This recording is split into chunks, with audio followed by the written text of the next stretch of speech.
ওয়া ইদাল বিহারু ফুজ্জিরাত, সমগ্র সাগরের পানিগুলি জমিনে আছাড় মারবে, আহা সেই দিন সব মিসমার হয়ে যাবে।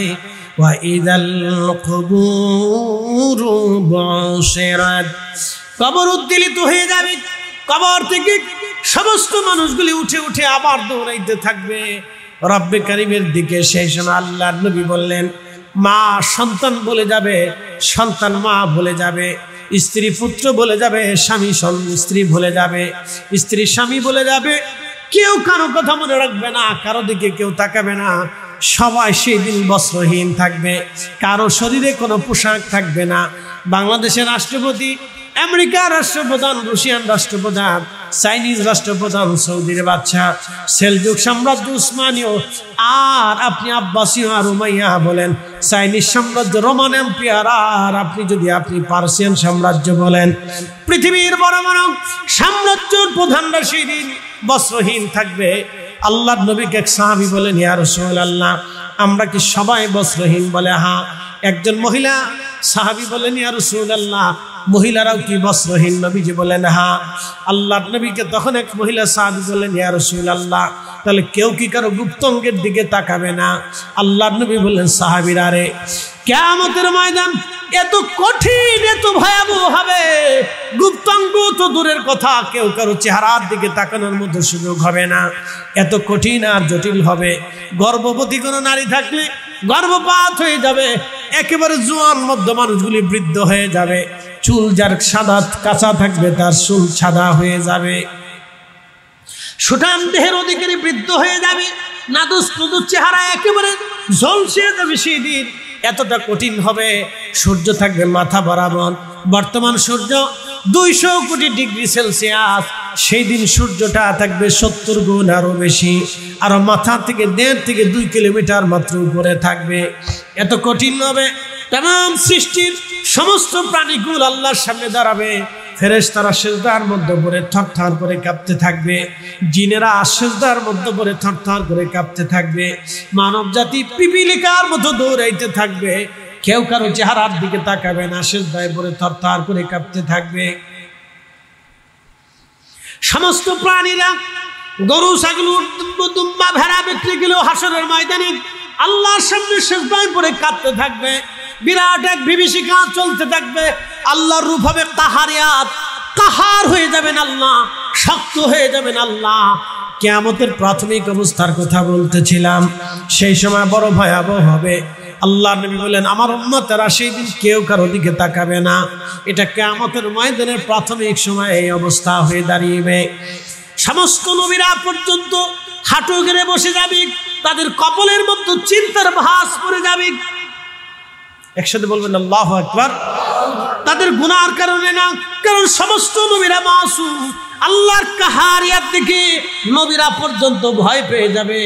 হায় হায়, আল্লাহকে আজকে কিভাবে ঠান্ডা করা যাবে, আল্লাহকে কি করে খুশি করা যাবে, আল্লাহকে কি করে রাজি করা যাবে। সেই সময় নবীরা পর্যন্ত ভয়ে বিহ্বল হয়ে যাবে। গুনার কারণে না, আল্লাহকে কেমনে খুশি করা যাবে এই চিন্তায় নবীদের কপালে ভাঁজ করে যাবে। সূরা তাকাসুরের তাফসীরের মধ্যে আসছে, রব্বুল আলামিনের রাসূল বলতেছিলেন, আমার উম্মতেরা সেই দিন সমস্ত উম্মতেরা দৌড়ায় দৌড়ায় আদম সফুল্লাহর কাছে যাবে।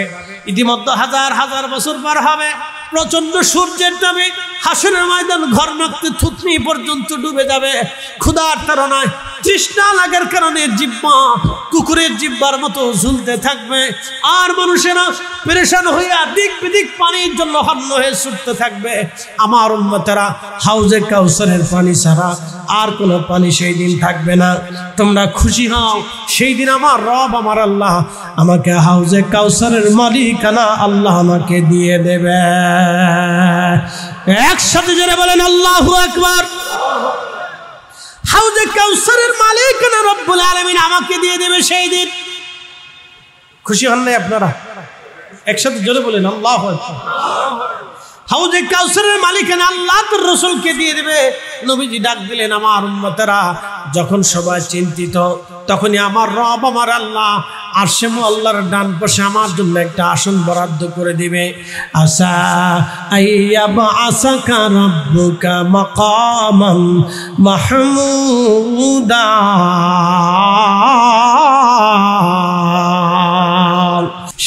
সমস্ত মানব জাতি দৌড়াবে। আদম সফিউল্লাহর সামনে দাঁড়া কাঁদতে থাকবে, আদম আপনি সফিউল্লাহ ছিলেন, আল্লাহ আপনাকে বড় আদর করে যত্ন করে বানিয়েছিলেন।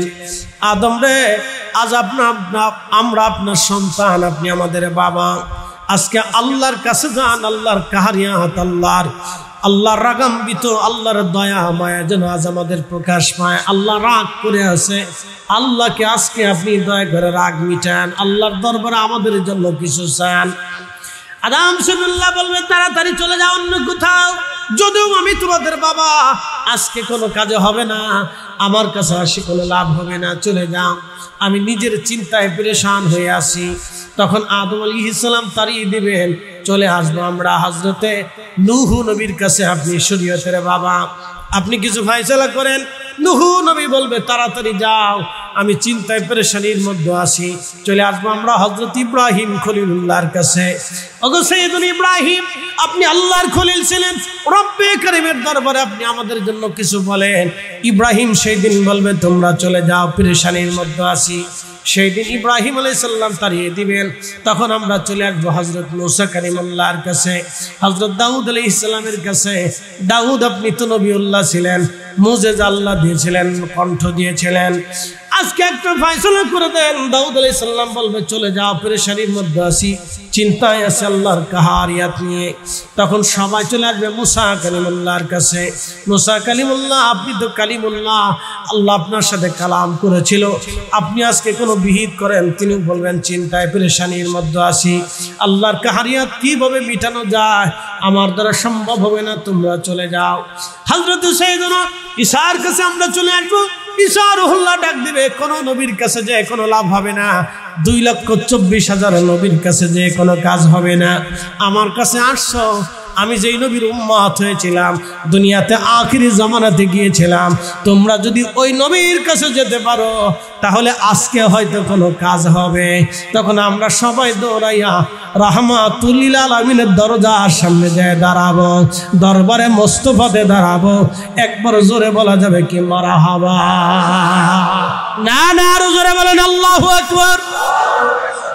আমার দেশে একদল আছে, আমিন, ওরা বলে মক্কায় হজ করতে যাবা, কিন্তু মদিনায় রাসূলের রওজা জিয়ারতের নিয়ত করে যাবা না, এটা হারাম। আসতে হলো কেন? জোরে বলেন, আরো জোরে, আরো জোরে।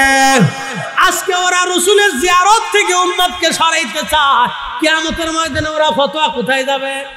সেই দিন তো নবীর কদমে যেতেই হবে। এই কথা কর না কেন? এই জোরে বলেন, সেই দিন তো রাসূলের কদমে ওদের দাঁড়াতে হবে। তার মানে ওই দিন আল্লাহ রাসূলের কদম থেকে ওরা আগে বিতাড়িত হবে।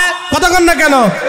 আল্লাহ নবী বলে, সুহকান সুহকান, দূর হয়ে যা শয়তান, দুনিয়াতে তুই তো আমার মানতি না।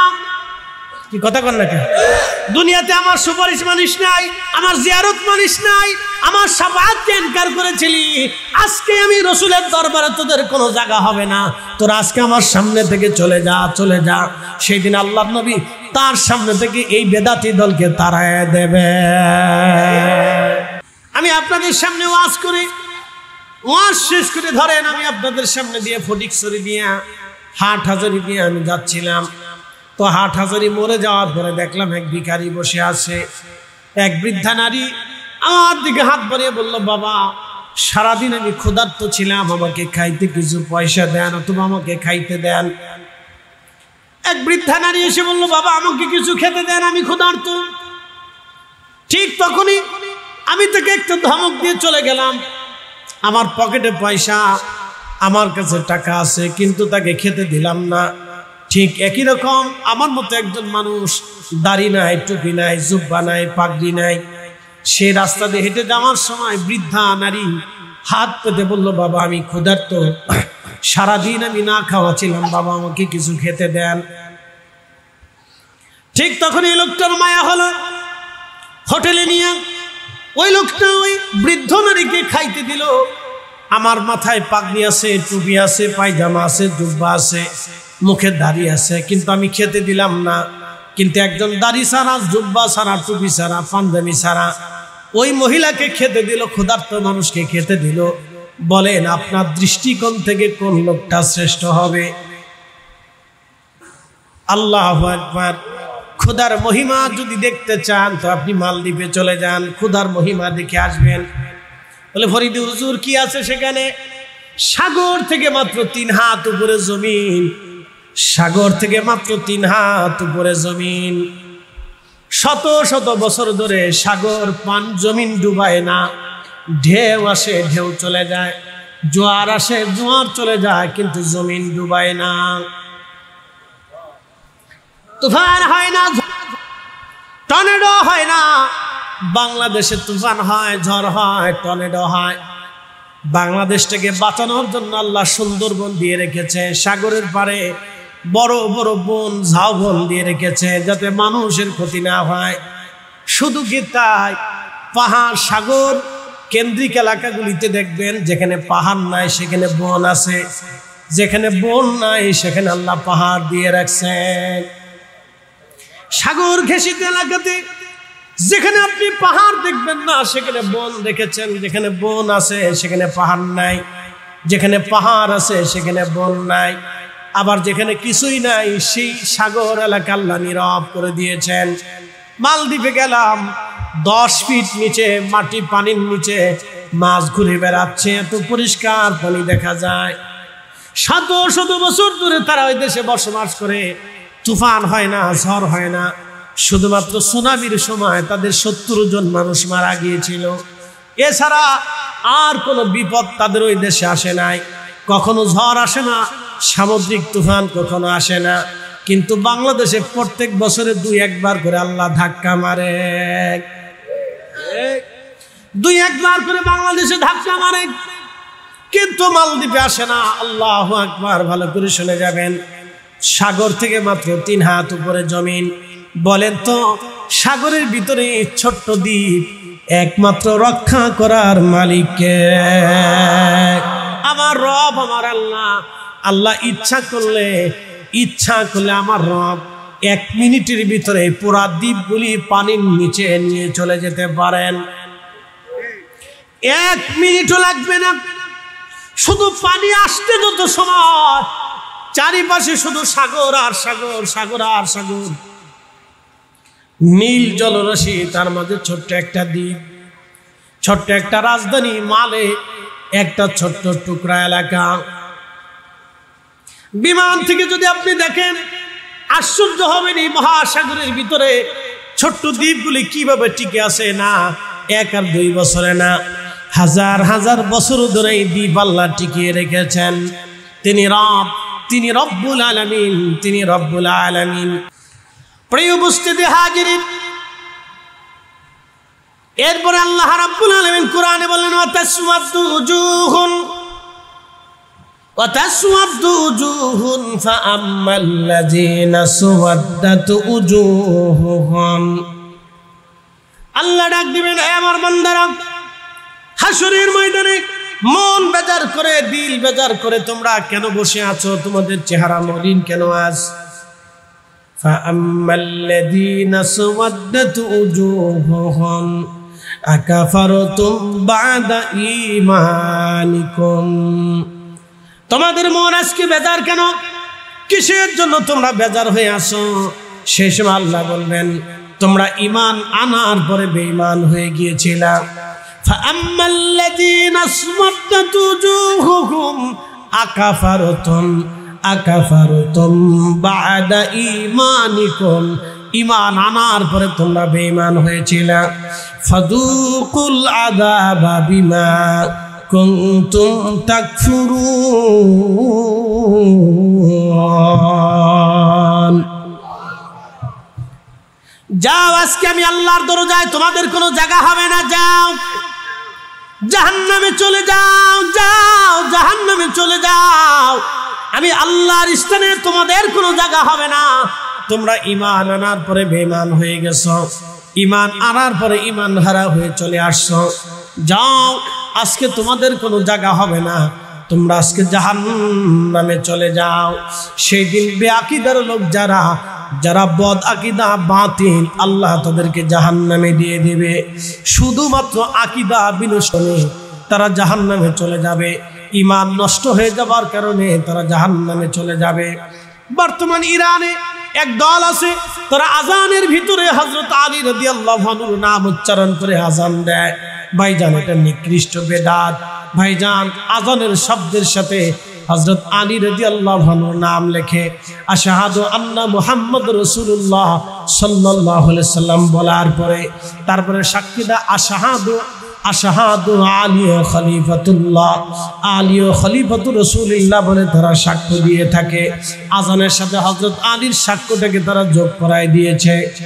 হযরত আবু বকর, হযরত ওমর, হযরত উসমান তিনজন সাহাবীকে তারা গালিগালাজ করে। আম্মা জান আয়েশা সিদ্দিকাকে তারা গালিগালাজ করে।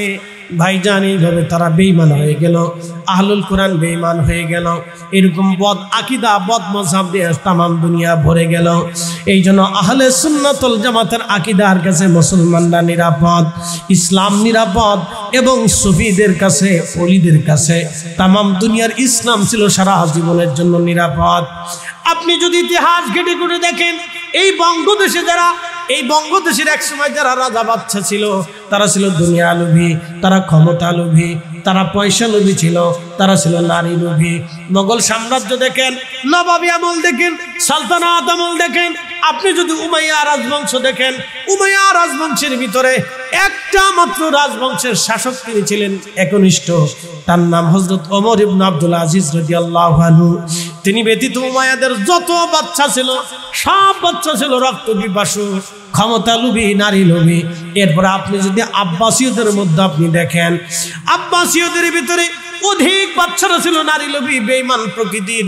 একজন বাচ্চা ছিলেন আল্লাহওয়ালা, তেনার নাম খলিফা হারুনুর রশিদ রহমতুল্লাহ আলাইহি। তেনার স্ত্রী জুবাইদা। যদি কখন আপনি হেরেমে চলে যান, যদি আরাফাতের ময়দানে যান, আরাফাতে একটা আপনি নহর পাবেন, এই নহরের নাম নহরে জুবাইদা। এখনো সেই নহরে জুবাইদা আছে।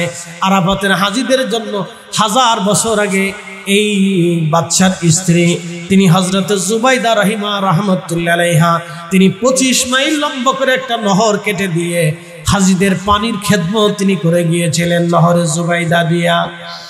বন্ধু আমার খুব মনোযোগ দিবেন, উসমানীয় সাম্রাজ্যের ভিতরে যদি আপনি রাজা বাদশা দেখেন, মাত্র 2 জন বাচ্চা ছিলেন আমলদার, একজন উসমান গাজী, এরপরে যিনি ছিলেন তেনার নাম সুলতান দ্বিতীয় আব্দুল হামিদ। এছাড়া আমি আর কাউকে ভালো দেখি না। এরপরে যদি আপনি ফাতিমা দেখেন, তারা ছিলেন শিয়া। এরপর আপনি যদি সেলজুক দেখেন, সেলজুকের শুধু প্রথম বাচ্চা যিনি ছিলেন মালিক শাহ, তিনি ব্যতীত এরপরে যারা আসছিলেন সব ছিলেন দুনিয়া লোভী। শুধু মালিকুল মুলক ছিলেন নিজামউদ্দিন। একমাত্র তিনার সময় হযরত ইমাম গাজ্জালী রাহিমাহুল্লাহ তিনি বাতিলদের বিরুদ্ধে তিনি একমাত্র জিহাদ করেছিলেন। সেলজুকদের ভিতরে অধিকাংশই দুনিয়া লোভী, ক্ষমতা লোভী।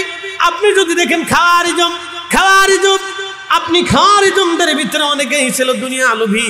এরকম সবাই কোনো না কোনো লোভী ছিল, সম্পদ লোভী, দুনিয়া লোভী।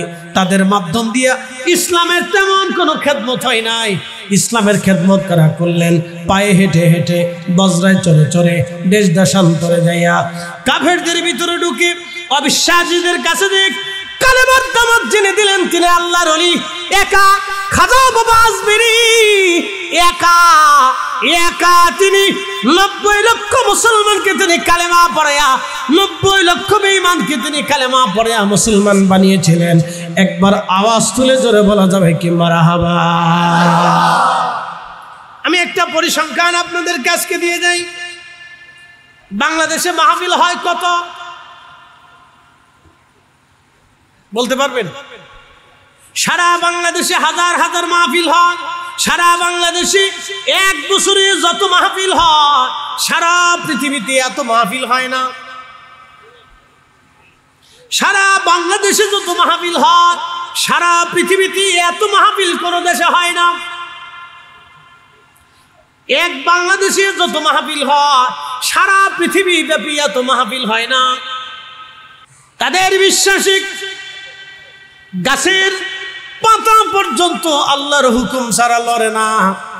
অতএব মানুষ গুনাহ করলেও আল্লাহর হুকুমে করে, চুরি করলেও আল্লাহর হুকুমে করে, জেনা করলেও আল্লাহর হুকুমে করে, ডাকাতি করলেও আল্লাহর হুকুমে করে, মিথ্যা বললেও আল্লাহর হুকুমে মানুষ করে। অতএব মানুষের কোনো দোষ নাই। মানুষের কোনো গুনাহ নাই, তাদের বিশ্বাসে মানুষ কোনো গুনাহ করে না। এটা হলো মুতাজিলাদের আকীদা। এই আকীদা মুতাজিলাদের ছিল। তারা বলতো মানুষের কোনো দোষ নাই, মানুষের কোনো গুনাহ নাই, সব আল্লাহ করায়, অতএব সব আল্লাহর কাজ কারবার, আল্লাহর কায়দা বায়দা, সব দোষ আল্লাহর উপরে চালাই দিছে, সব দোষ আল্লাহর উপরে চালাই দিছে। এরা যেমন মিথ্যাবাদী, অতএব যারা বলবে তুমি যেমনে নাচাও তেমনি নাচি, পুতুলের কি দোষ, এইগুলি হলো মুতাজিলাদের আকীদা। এই আকীদা যারা নিবে তারা জাহান্নামে চলে যাবে। আমার মালিকের সাথে বেঈমানি কইরা, বিয়াদবি কইরা, কথা বলেন ঠিক কিনা?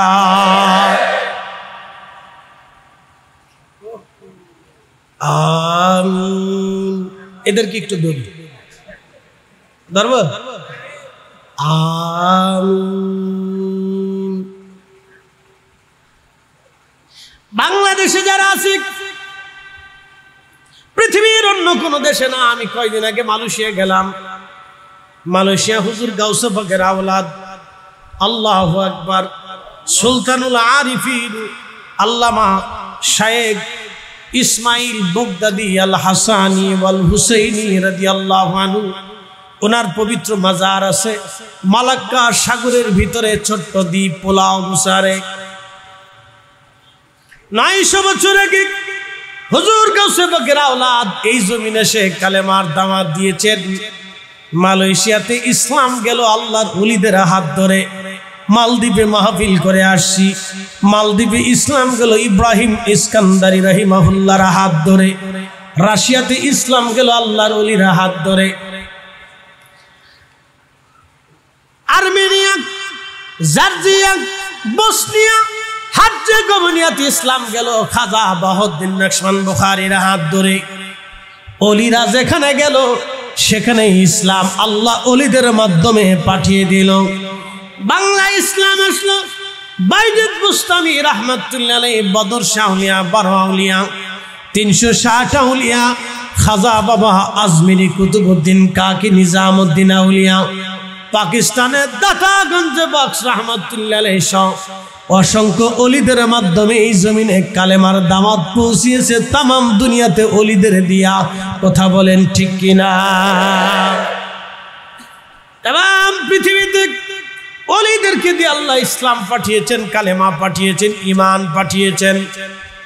খুব ভালো করে শুনে যাবেন।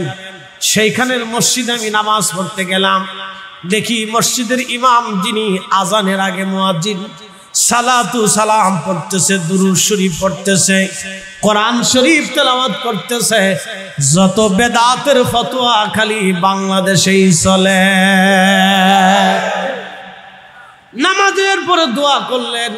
ওনরা যদিও শাফিঈ, ওনরা কি মাযহাবগত, তারা শাফিঈ, বুকে হাত বেঁধে তারা নামাজ পড়লেন। মাযহাবগত শাফিঈ নামাজের পরে দোয়া করলেন। এরপরে মিলাদ শরীফ পড়ল হুজুর গাউসে পাকের আওলাদের মাজার দরবারে। আল্লাহু আকবার। সেই সাগরের একটা দ্বীপের ভিতরে প্রত্যেক জুমাতে এবং তাদের রবিবারের দিন ছুটির দিনে হাজার হাজার মুসলমান ওইখানে যায় জিয়ারত করার জন্য। এখনো সেইখানে লঙ্গরখানা চালু আছে, খাবার দাবার চালু আছে, সেইখানে মিলাদ হয়, সেইখানে দোয়া হয়, জিয়ারত হয়, আজানের আগে সালাতু সালাম হয়, নামাজের পরে দোয়া হয়। কোনো ফতোয়া নাই, শুধু ধাক্কা ধাক্কি গুটা গুটি বাংলাদেশে। মালদ্বীপে গেলাম নামাজ পড়তে, তারা শাফি মাযহাব অনুসরণ করে। তারা ইন্দোনেশিয়াতে শাফিঈ, ব্রুনাইতে শাফি, ফিলিপাইন্সে শাফি, থাইল্যান্ডে শাফি। এই অঞ্চলগুলিতে শাফি মাযহাবের প্রাধান্যতা বেশি। বাংলাদেশ, পাকিস্তান, ভারত, এরপরে আপনার Afghanistan, Uzbekistan, Tajikistan, Turkmenistan, Turkestan, এই বেলটা পুরাপুরি তেনারা হলো হানাফি। ইরাকের বাগদাদ থেকে কিছু অংশ শুরু করে হানাফি। আর পৃথিবীতে আফ্রিকা মহাদেশের অধিকাংশ তারা মালিকি। এই জন্য কাবা শরীফে যায় দেখবেন অধিক আফ্রিকানরা হাত ছেড়ে দিয়ে নামাজে দাঁড়ায়। একজন দাঁড়াইলো নাভির নিচে হাত বেঁধে, আরেকজন দেখবেন দাঁড়াইলো বুকের উপরে হাত বেঁধে, আরেকজন দেখবেন কাবা শরীফে হাত ছেড়ে দিয়ে নামাজ পড়তেছে। কাবা শরীফে কোনো গুতাগুতি চলে না, মারামারি চলে না। এইখানে একজন আর একজনকে কয় না, বেটা তুমি হাত ছেড়ে নামাজ পড়লে কেন, নামাজ হবে না। প্রিয় উপস্থিতি হাজিরিন, খুব ভালো করে শুনে যাবেন। রাসূল কারীমের চাচা আবু তালিব এত পরিমাণে খেদমত করেছিলেন, যদিও আল্লামা ইমাম সৈয়দী আল হাবিলিল ফতোয়া আল মুজাল্লাদুস সানি এই খণ্ডের ভিতরে একটা ঘটনা লিখেছেন। মাসালিকুল হুনাফা বিওয়ালিদাইল মুস্তাফা, নবীজির আব্বা আম্মা জান্নাতি নাকি জাহান্নামী 700 বছর আগে তিনি সমাধান দিয়েছেন। বিশ্ববিখ্যাত মুহাদ্দিস, তৎকালীন সময়ে 2 লক্ষ হাদিসের হাফেজ ছিলেন। এমন কোন হাদিসের কিতাব নাই যে হাদিসের কিতাব ওনার মুখস্থ না ছিল। দুনিয়ার এমন কোন হাদিসের কিতাব নাই যে হাদিসের কিতাব ইমাম সুয়ুতির মুখস্থ না ছিল। একসাথে বলবেন আল্লাহু আকবার। না হয় না, আরো জোরে বলেন, আরো জোরে বলেন।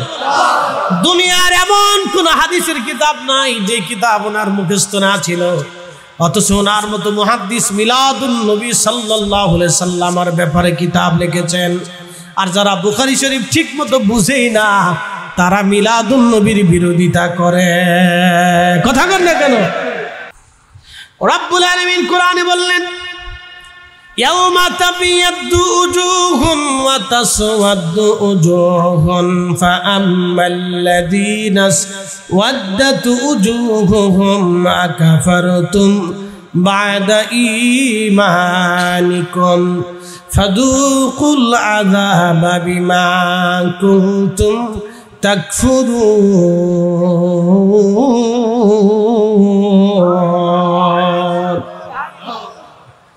আল্লাহ বলেন, ইয়াউমা তাবিয়াদ্দু উজুহ, কিয়ামতের ময়দানে একদল মানুষের চেহারা থাকবে উজ্জ্বল, দেখলে বোঝা যাবে তারা জান্নাতি জান্নাতি জান্নাতি। তারা কারা? ইয়াউমা তাবিয়াদ্দু উজুহুনের তাফসীর করতে যাইয়া নবীজির চাচাতো ভাই রাইসুল মুফাসসিরিন হযরত আব্দুল্লাহ ইবনে আব্বাস রাদিয়াল্লাহু আনহুমা, যার মাজার শরীফ হলো তায়েফে, হাজী সাহেবরা তায়েফে যাওয়ার সময় হযরত ইবনে আব্বাসের মাজার জিয়ারত করে যায়, অথবা আসার সময় জিয়ারত করে। বিশ্ববিখ্যাত মুফাসসির, যিনি কোরআন সবচেয়ে বেশি বুঝনেওয়ালা, আল্লাহর নবীর পরে যিনি কোরআন বেশি বুঝতেন, তিনি হযরত ইবনে আব্বাস। একসাথে বলবেন না মারহাবা। আল্লাহর নবীর পরে, জোরে বলেন, আল্লাহর রাসূলের পরে কোরআন যিনি বেশি বুঝতেন, তিনি হযরত ইবনে আব্বাস। অতএব ওনার তাফসীরের পরে দুনিয়াতে আর কারো তাফসীর লাগে না, দুনিয়াতে আর কারো তাফসীর বুঝতে হবে না। উনি নিজে যা তাফসীর করেছেন। হযরত আব্দুল্লাহ ইবনে আব্বাস বলেন, ওহুম আহলুস সুন্নাতি ওয়াল জামাত, তারা অন্য কোনো জামাত না। কিয়ামতের ময়দানে আরশে মুআল্লার নিচে নূরের মিম্বরে নূরের চেহারাতে যারা বসে থাকবে, তারা কারা? ওহুম আহলুস সুন্নাহ ওয়াল জামাত, তারা আহলে সুন্নাত ওয়াল জামাত। একবার জোরে বলা যাবে কি মারহাবা? আলা ইন্না আউলিয়া আল্লাহি লা খাউফুন আলাইহিম ওয়ালা হুম ইয়াহজানুন। সাবধান, আমার ওলি যারা, তাদের কোনো ভয় নাই, তাদের কোনো চিন্তা নাই, তারা চিন্তিত হবে না, তারা ভয় পাবে না। একবার জোরে বলা যাবে কি মারহাবা? পৃথিবীর কোনো ওলির কোনো চিন্তা নাই। এই জন্য একটা কথা মনে রাখবেন, তামাম পৃথিবী ভরেও যদি বাতিল ভরে যায়, তামাম পৃথিবী জুড়া যদি বাতিল প্রতিষ্ঠিত হয়ে যায়, কিন্তু দেখবেন কোথাও না কোথাও একজন শাহজালাল দাঁড়িয়ে যাবে, কোথাও না কোথাও বদর শাহ আউলিয়া দাঁড়িয়ে যাবে, কোথাও না কোথাও হুজুর মহিউদ্দিন আব্দুল কাদের জিলানীর রুহানি সন্তান দাঁড়িয়ে যাবে, কোথাও খাজা বাবা আজমির রুহানি সন্তান দাঁড়াবে, কোথাও বাহাউদ্দিন নকশবন্দ বুখারী রুহানি সন্তান দাঁড়াবে, কোথাও মুজাদ্দিদ আল ফুসানি সেরহিন্দি রুহানি সন্তান দাঁড়িয়ে যাবে, কোথাও শাহজালাল ইয়ামিনী রুহানি সন্তান দাঁড়াবে, কোথাও বারওয়ালিয়া রুহানি সন্তান দাঁড়াবে, কোথাও না কোথাও কোনো ওলির আল্লাহর রুহানি সন্তান দাঁড়িয়ে যাবে। আর উনারা দাঁড়িয়ে থাকার কারণে আহলে সুন্নাত ওয়াল জামাত কিয়ামত পর্যন্ত জিন্দা হয়ে থাকবে। কথা বলেন ঠিক কিনা? হ্যাঁ, শুনে যাবেন হাজিরিন। 1.5 ঘন্টা হয়ে গেছে, 1.5 ঘন্টা আপ। একসাথে করেন আল্লাহু আকবার। 1.5 ঘন্টা আম কয়টায় ধরছি? 10:30 না? হ্যাঁ,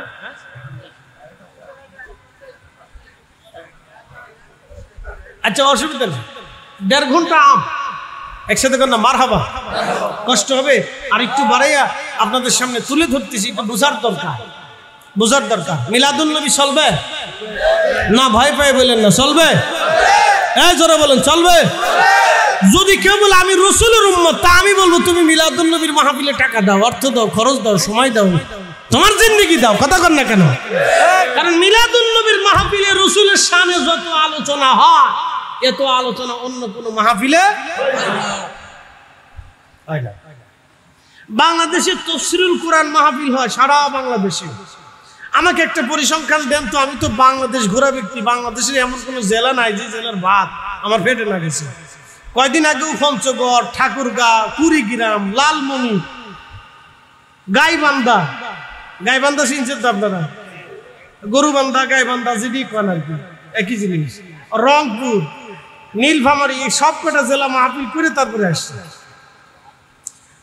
গত বৃহস্পতিবারে নীলফামারীতে লালমনিরহাটে 2টা মাহফিল করছে, বাতাসে একটা করে আরেকটা মাহফিল করছে দই খাওয়া, গুতামারি। গুতামারি কইলে আপনারা লজ্জা পাবেন, এটার নাম বলা যাবে না, শুধু বললাম গুতামারি, বাকিটার কইলাম না।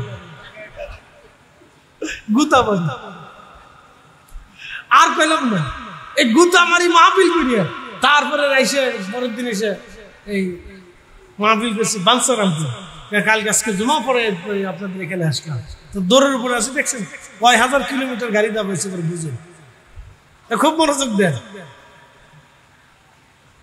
তো বাংলাদেশের এমন কোন জেলা নাই যে জেলা আমার পেটে ভাত না গেছে। তো তাফসীরুল কোরআন মাহফিল বাংলাদেশে হাজার হাজার হয়।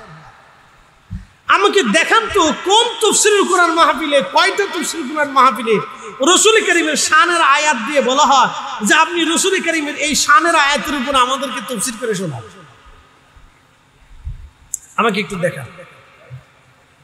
দেখেন বাংলাদেশে অনেক তাফসীরুল কোরআন মাহফিল, কোন বক্তাকে বলা হয় যে এই আয়াতে নম্বরে রাসূল কারীমের শান আছে, শানের উপরে আপনি আমাদেরকে একটু তাফসীর করে শোনান। আমাকে দেখেন কয়টা তাফসীরুল কোরআন মাহফিল। আমাকে যদি দেখাই দিতে পারেন, পোস্টার আছে, কাগজ কলম আছে, আমাকে একটু দেখাই দিন। আচ্ছা কোরআন শরীফ কারে দিয়ে পাইছি? আস্তে কোন কেন, জোরে বলেন। ওই রাসূলের আলোচনা যদি উম্মতের কোরআনের মজলিসে না হয় তো কার মজলিসে হবে মিয়া? এই জন্য মিলাদুন নবী মাহফিল কায়েম রাখতেই হবে। হাত উঁচু করে বলেন ঠিক না বেঠে?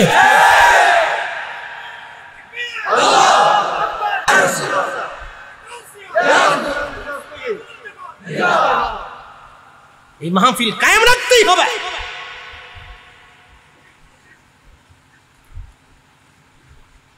মেহশরের মাঠে কঠিন সময়ে উম্মতের কান্না দেখে আল্লাহ নবী আর স্থির থাকতে পারবেন। একসাথে বলবেন আল্লাহু আকবার। বুঝতে পারতেছেন আমি কিয়ামতের ময়দানের প্রথম হালতের কথা আপনাদের সামনে উপস্থাপন করব। আরো ভয়াবহতা আছে কোরআনে, সূরা সাবাতে, সূরা জিলজালে, আরো অনেক সূরা কারিয়াতে, বহু সূরাতে, অনেকগুলি সূরাতে কিয়ামতের প্রথম অর্ধের ভয়াবহতার কথা বর্ণিত আছে। এগুলি বলতে গেলে রাত শেষ হয়ে যাবে। এরপরে দ্বিতীয় অর্ধের দিকে আসেন, যখন আমরা যে কান্নাকাটি শুরু করে দেব, আমাদের চোখের পানি দেখে আল্লাহ রাসূল আর স্থির থাকতে পারবেন না। একসাথে বলবেন না মারহাবা? না আরো জোরে বলুন দয়া। দয়া লেগে যাবে রহমতুল নবী। আহা, সেদিন রাসূলের দয়া লাগবে। আজকে উম্মত রাসূলের ইশকের মাহফিলের প্রতি আপনার দয়া লাগতেছে না? লজ্জা করা উচিত, আপনার শরম করা উচিত। যেই মজলিস আমার রাসূলের শান হবে, আমার নবীর আলোচনা হবে, নাম যেটা হোক সাথে আমি নাম বিক্রি করব, আমার রাসূলের আলোচনা হবে, এই মজলিস আমি কেমনে বন্ধ করি? কি কথা কর না কেন? এই মজলিস আমি কেমনে বন্ধ করি? আমার তো লজ্জা করা উচিত, সামান্য পরিমাণে হায়া থাকা উচিত। আপনি ফতোয়া দেন করে, ফতোয়া বস্তা বেঁধে ঘরের ভিতরে নিয়ে শুয়ে থাকেন মাথার বালিশ বানাইয়া।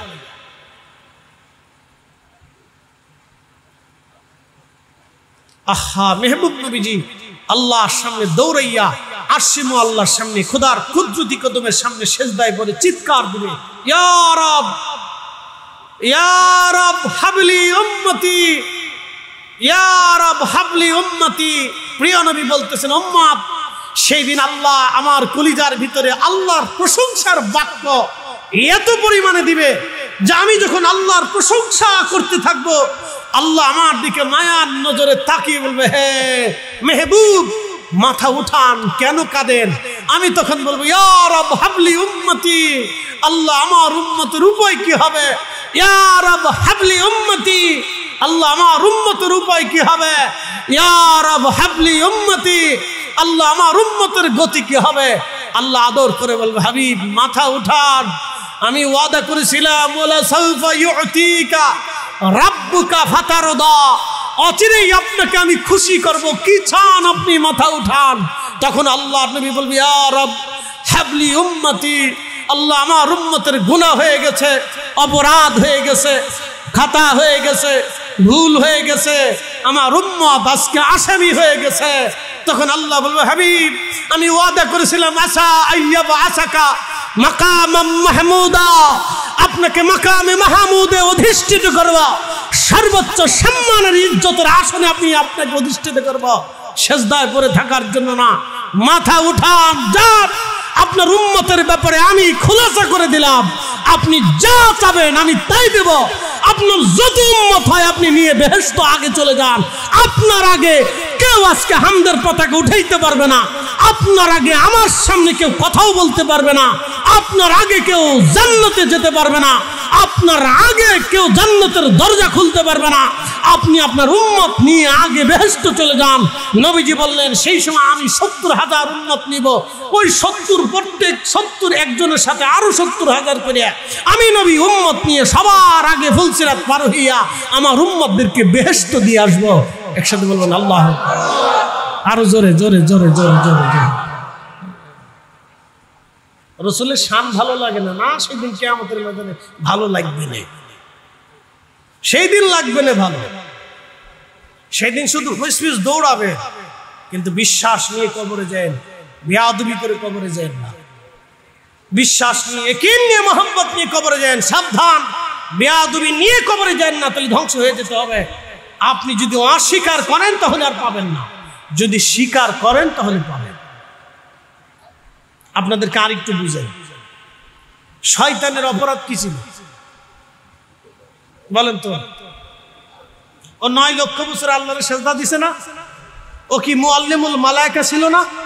মুআল্লিমুল মালায়েকা বুঝেন, সমস্ত ফেরেশতাদের চ্যান্সেলর, সে ঠিকই কথা না, ফেরেশতাদের প্রধান সে, ফেরেশতাদের সামনে সে ওয়াজ করত, এত সুন্দর ওয়াজ ছিল তার, বাপরে বাপ, তার ওয়াজ শুনে ফেরেশতারা থরথর করে কাঁপতো আর কাঁদতে থাকতো।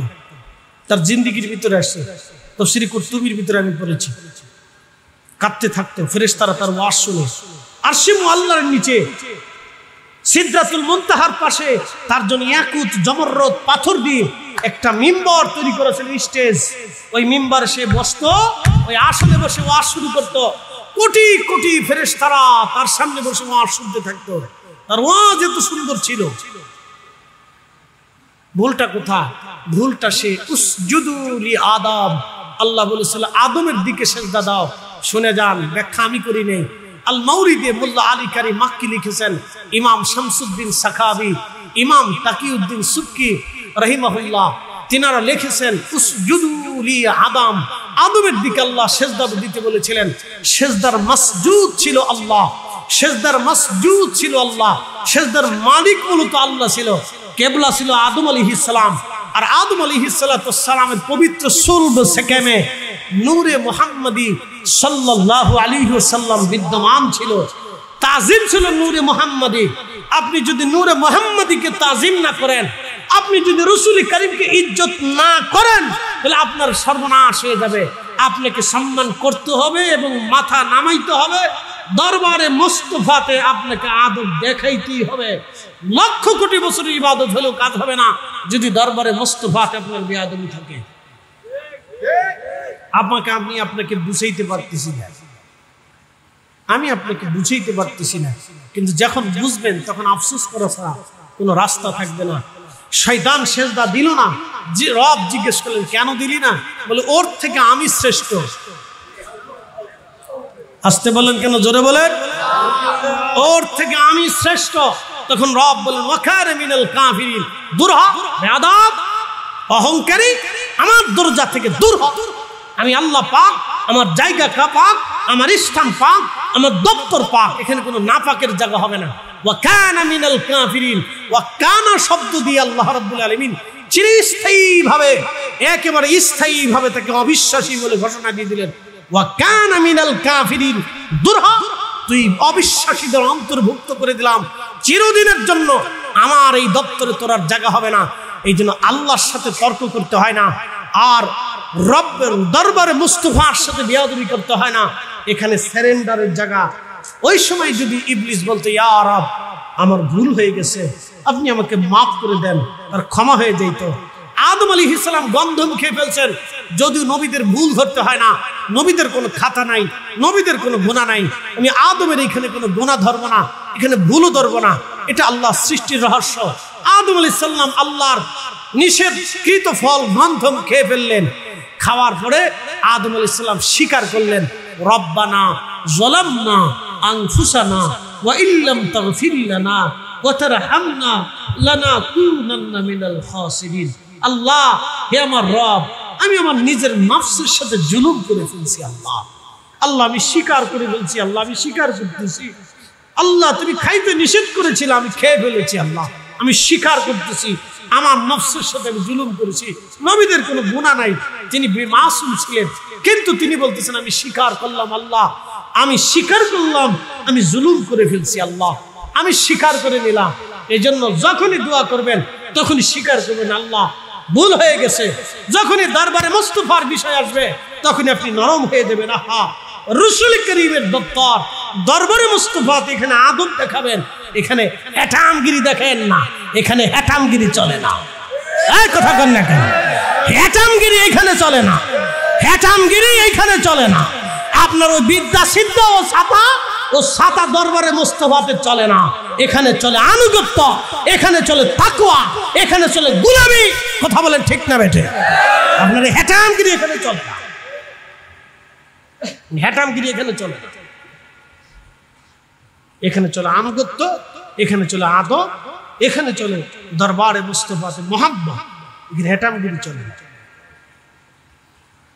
সিদ্দিক আকবর আবু বকর রাদিয়াল্লাহু আনহু, এই শোনেন, আবু বকর রাদিয়াল্লাহু আনহু আম্মাজান ছোট্ট আয়েশা সিদ্দিকাকে নিয়ে গেছে, বয়স মাত্র 6 বছর। এই 50 বছরের একজন বৃদ্ধর কাছে আপনার 6 বছরের মেয়ে বিয়ে দিবেন? হ্যাঁ, কেউ দেবে? 50 বছরের এক বৃদ্ধ আয়েশা যদি বলে আব্দুল করিম তোমার মেয়েটার আমার সাথে বিয়ে দাও, 6 বছরের মেয়ে দেবেন? উল্টে আপনি জুতা দিয়ে বাইরে বুড়ারে সোজা করবেন, যে বুড়া আজকে সোজা করে দাঁড়াও। কিন্তু সিদ্দিক আকবর আম্মা জানকে নিয়ে গেলেন, ইয়া রাসূলুল্লাহ আমার আয়েশাকে আপনি স্ত্রী বানাইলেন। প্রিয় নবী মুস্কি হাসি দিয়ে বলেন, আবু বকর ছোট্ট, সে তো অনেক ছোট। বলতেছি ইয়া রাসূলুল্লাহ ছোট বড় বুঝি না, আপনি আমার আয়েশাকে বিবাহ করবেন। আমি চাই, আমি আপনার জিন্দেগির খেদমত করেছি, সম্পদ দিয়ে করেছি, দেহ দিয়ে করেছি, মন দিয়ে করেছি, হিজরত দিয়ে করেছি, সহায় সম্বল ফেলে করেছি, জিহাদে আপনার পাশে দাঁড়ায় যুদ্ধ করেছি, নিজের জীবনকে বাজি রেখে জিহাদ করেছি। ইয়া রাসূলুল্লাহ জিন্দেগির সমস্ত মাল আপনার কদমে কুরবানি করে দিয়েছি। হুজুর আমার জিন্দেগিটা কুরবানি করার জন্য দিয়েছি, কিন্তু হুজুর আপনার ঘরে আমি খেদমত করতে পারি নাই, আপনার ভিতরের খেদমতটা আমি করতে পারি নাই, আপনার ঘর গুছিয়ে দিতে পারি নাই, আপনার জামা কাপড় ধুয়ে দিতে পারি নাই। ইয়া রাসূলুল্লাহ আমার আয়েশা আপনার ঘরের খেদমতটা করতে। আসতে হলো কেন? জোরে বলেন। দরবারে মুস্তাফাতে আনুগত্য চলে, হ্যাটামগিরি চলে না, মাসলা বাতায়েন না, এখানে আনুগত্য চলে। আল্লাহ রাসূল বললেন আই। সিদ্দিক আকবর বিয়ে করলেন আল্লাহর নবী, 9 বছর পরে আল্লাহ রাসূল তাকে ঘরে নিয়ে আসলেন। বুঝতে পারছেন? আনুগত্য। রাসূল করিম তো আম্মাজান আয়েশার বিবাহের ব্যাপারে প্রস্তাব দেন নাই, বরং হযরত আবু বকর সিদ্দিক জোর করে নিয়ে আসছে, হুজুর আপনার আত্মীয়তা করতেই হবে, আমি চাই আপনার সাথে আমার রক্তের সম্পর্ক থাকুক। একসাথে বলবেন আল্লাহু আকবার। বুঝতে পারছেন একজন সাহাবী দিল দিয়ে, জীবন দিয়ে, দেহ দিয়ে, অর্থ দিয়ে, মাল দিয়ে, সন্তান দিয়ে পর্যন্ত খেদমত করেছে রাসূলের। দরবারে মুস্তাফাতে আনুগত্য চলে, প্রেম চলে, ভালোবাসা চলে, গোলামি চলে। এখানে ফতোয়া চলে না, এখানে কোনো ফতোয়া চলে না। রাসূল কারীমের ইজ্জতের বিরুদ্ধে কোনো ফতোয়া চলে না। কেউ ফতোয়া দিলে তা মানাও যাবে না। কি কথা কন না কেন? নবীর সম্মানের বিরুদ্ধে কেউ ফতোয়া দিলে মানা যাবে না। দরবারে মুস্তাফার ইজ্জতের বিরুদ্ধে কোনো ফতোয়া গেলে ফতোয়া মানা যাবে না। পৃথিবীর যত বড় আলেম হোক তার ফতোয়া মানা যাবে না। মক্কার ইমাম হলো মানা যাবে না, মদিনার মসজিদের ইমাম হলো মানা যাবে না। আমরা মদিনার মসজিদের ইমাম চিনি রাসূল দিয়া। কি কথা কন না কেন? নবী দিয়ে চিনি, ইমাম দিয়ে রাসূল চিনি না, রাসূল দিয়ে ইমাম চিনি। আপনারা এখানে আমারে বসাইছেন কেন?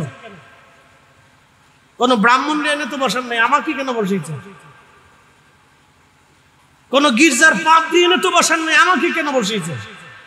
বসিয়েছেন এই জন্য যে আপনার মতের সাথে আমার মতের মিল আছে। আমি রাসূলের গান গাই, এই জন্য আপনার কাছে পছন্দ হয়েছে। কথা কন না কেন? ঠিক কিনা? হ্যাঁ, এটা বুঝলেন। আপনারা আমাকে চিনেছেন রাসূল দিয়ে, আমাকে দিয়ে রাসূল চিনেন। কি কথা কন না কেন? আপনারা আমাকে চিনেছেন দিন দিয়ে, ইমান দিয়ে, আমাকে দিয়ে আপনি ইমাম চিনেন। মানে ইমাম দিয়ে আপনি আমাকে চিনেছেন। বুঝে যান, লম্বা কথা বাড়াবো না, যদি বুঝেন তো ভালো। আল্লাহ আমাদের সকলকে কথাগুলির উপরে ঈমান আনার তৌফিক নসিব করুন। জোরে বলেন আমিন। আসেন আমরা নবীজিকে দাঁড়ায় সালাম জানাই। ইয়া নবী সালাম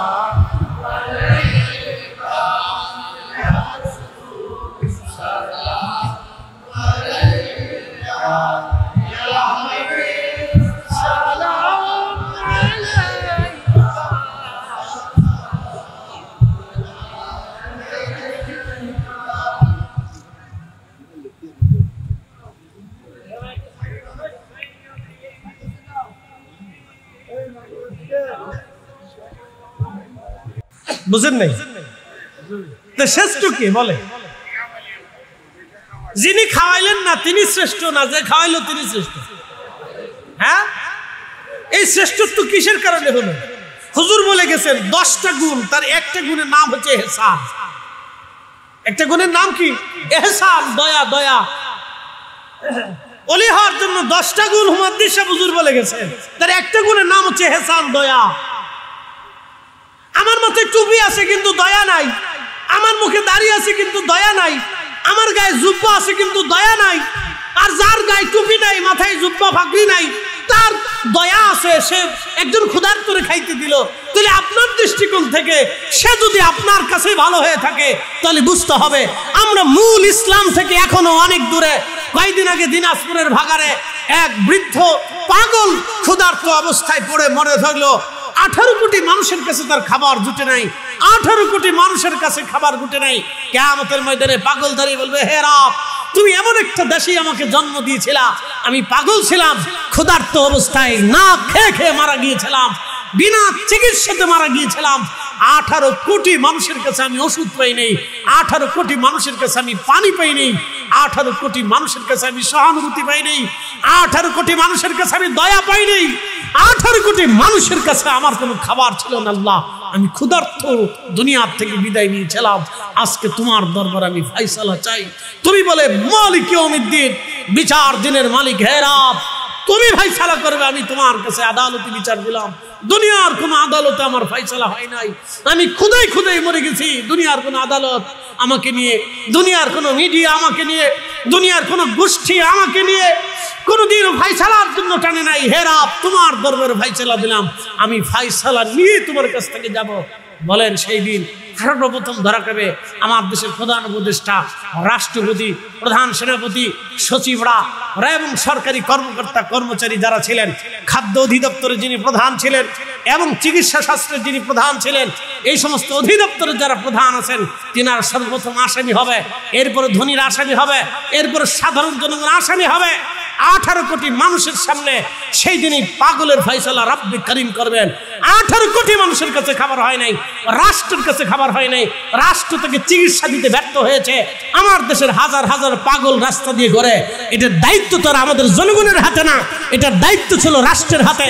আমার দেশের 5 লক্ষ পথ শিশু আছে, ওরা মানুষের দ্বারে দ্বারে ভিক্ষা করে খায়, এটার দায়িত্ব আমাদের হাতে না, এটার দায়িত্ব ছিল রাষ্ট্রের কাছে। আমার দেশের বহু বৃদ্ধ বৃদ্ধারা এবং ক্ষুধার্তরা, অন্ধ এবং ল্যাংড়া খানা বুবারা রাস্তায় চলে, তাদের দায়িত্ব আমাদের হাতে না। আমার দেশের বহু এতিম সন্তান আছে, বহু বিধবা নারীরা আছে, তাদের দায়িত্ব জনগণের হাতে না, তাদের দায়িত্ব ছিল রাষ্ট্রের হাতে। তো রাষ্ট্রের কর্মকর্তা কর্মচারীরা ব্যর্থ হয়েছে। কিয়ামতের ময়দানে কোটি কোটি মানুষের সামনে আল্লাহ তাদের ফয়সালা করবে, তোমরা রাষ্ট্রের অধিপতি ছিলা, কেন তোমরা তোমাদের দায়িত্ব পালন করো নাই? আমার বান্দা কেন ক্ষুধার্ত ছিল? আমার অন্ধ কেন খাবার পাই নাই? আমার বোবা কেন ভর্তুকি পাই নাই? আমার অসুস্থ কেন সেই দিন সেবা পাই নাই? সেই দিন রব্বে করিমের দরবারে পাই পাই হিসাব দিয়ে জান্নাতে যাইতে হবে। 14 গোষ্ঠীর পক্ষেও হিসাব দিয়ে জান্নাতে যাবার কোনো সুযোগ থাকবে না। আর রহমতের রসুলের দরবারে তাদের জন্য কোনো সুপারিশ হবে না, কারণ রসুলের উম্মতকে কষ্ট দিয়া রসুলের দরজায় দাঁড়াইলে আল্লাহর রসুলও তাদেরকে সুপারিশ করবে না। নবীজি দূর দূর করে তাড়িয়ে দিয়ে বলো, দূর হ, তুই আমার ক্ষুধার্ত উম্মতকে খাবার দিস নাই, তুই আমার তৃষ্ণার্ত উম্মতকে পানি দিস নাই, তুই আমার অভুক্ত উম্মতকে ওষুধ দিস নাই, তুই আমার অসুস্থ উম্মতকে সেবা দিস নাই, তুমি আসছো আমার কাছে সাহায্য চাইতে। আজকে কিয়ামতের ময়দানে আমিও রসুল তোকে চিনি না, আমার দরজা থেকে দূর হয়ে যা। আল্লাহ রসুলের দরজা থেকে সেই দিন তাড়িয়ে দেওয়া হবে, আর একটা দলকে তাড়িয়ে দেওয়া হবে। সেই দিন রসুল করিম হাউজে কাউসারের পানি পান করাইতে থাকবেন। ঠিক এমন সময় একদল উম্মত দৌড়ে দৌড়ে হাউজে কাউসারের দিকে যেতে থাকবে। ফের মাঝখান থেকে ফেরেশতারা পর্দা টেনে দিবেন, মাঝখান থেকে ফেরেশতারা ব্যারিকেড টেনে দিবেন। আল্লাহর নবী বলবেন, এ ফেরেশতারা, উম্মতি উম্মতি, এরা তো আমার উম্মত, আমার উম্মত। আল্লাহর নবীকে তখন ফেরেশতারা ডাক দিয়ে বলবেন, ইয়া রাসূলুল্লাহ, আপনার ইন্তেকালের পরে এরা আপনার ধর্মের ভিতরে নতুন নতুন মতবাদ চালু করেছিল, নতুন নতুন বিশ্বাস চালু করেছিল, নতুন নতুন মতবাদ চালু করে আপনার উম্মতকে বিভ্রান্ত করেছিল। ইয়া রাসূলুল্লাহ, আপনি জানেন না আপনার ইন্তেকালের পরে এরা উম্মতের ভিতরে কত ফেরকার সৃষ্টি করেছিল? তখন আল্লাহর নবী ডাক দিয়ে বলবেন, সুহকান লিমান গায়রা বাদি, দূর হয়ে যা, তোরা নতুন নতুন আকীদা প্রতিষ্ঠিত করেছিলি, যা, আজকে আমি রসুলের দরজায় তোর কোনো জায়গা হবে না। তারা নামাজ পড়বে, হাউজে কাউসার মিলবে না, রোজা রাখবে, হাউজে কাউসার মিলবে না, কাবা জিয়ারত করবে, হাউজে কাউসার মিলবে না, হজ করবে, হাউজে কাউসার মিলবে না, আরাফাতে কাঁদবে, হাউজে কাউসার মিলবে না, রসুলের দরবারে যায় জিয়ারত করবে, হাউজে কাউসার মিলবে না, শুধু বদ আকীদার জন্য। এজন্য আকাইদা আহলে সুন্নাত ওয়াল জামাত ছাড়া নাজাতের কোনো রাস্তা আমি দেখি না। কথা বলে ঠিক কিনা? আপাতত দেখি না। আপনি যদি দেখেন তো দেখেন, অসুবিধা নেই। যদি কোথাও পান তো খুঁজে খুঁজে নিয়ে চলে যান। আল্লাহর দুনিয়া অনেক বড়, কত দূর যাবে। এখান থেকে ভারত, এরপরে পাকিস্তান, আফগানিস্তান, এরপরে Uzbekistan, Turkmenistan, Armenia, Georgia, Russia, Bosnia, Chechnya, Ukraine, এরপরে যেতে যেতে ইউরোপ, একবারে শেষ প্রান্ত নরওয়ে পর্যন্ত যাবেন। যেতে যেতে নরওয়ের দক্ষিণে চলে যাবেন। 3 মাস সূর্য উঠে না, আবার 3 মাস সূর্য ডুবেও না। চলে যান নরওয়েতে, 3 মাস সূর্য উঠেই না, 3 মাস সূর্য ডুবেই না। একটা অঞ্চল আছে, একসাথে বলবেন আল্লাহু আকবার। যাবেন এই পর্যন্ত, আরো কত গভীরে যাবেন, যাবেন মহাসাগর পানি দিয়ে একবারে সাগরের কিনারা পর্যন্ত যেতে পারবেন। হযরত সুলতান জুলকারনাইন রাদিয়াল্লাহু আনহু, বাদশাহ জুলকারনাইন সূর্য উদয় যেখান থেকে হতো সেই কিনার পর্যন্ত গেলেন। সূর্য যেখানে ডুবে যেত পৃথিবীর শেষ প্রান্ত পর্যন্ত তিনি গেলেন। আল্লাহ তাকে এত দূর পর্যন্ত নিয়েছিলেন। মাশরিক এবং মাগরিবে যেতে পারবেন? পারবেন না কখনো। তো কত দূর যাবেন?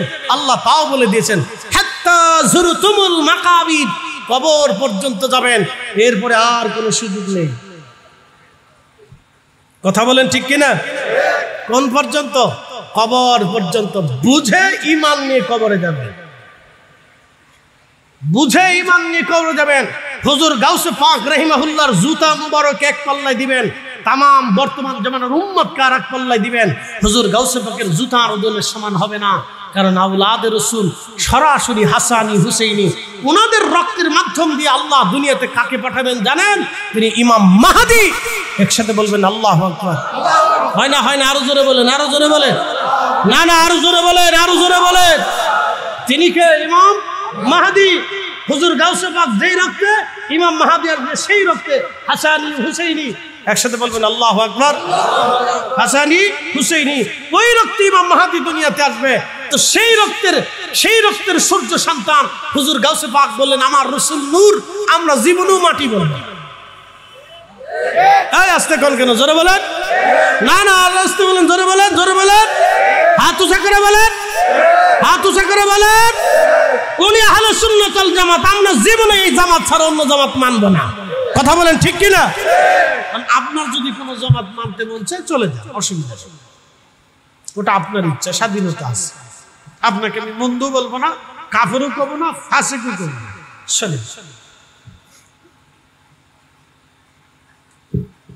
আবার কিছু বলার অধিকার নেই, ওটা রব্বে কারীমের হাতে।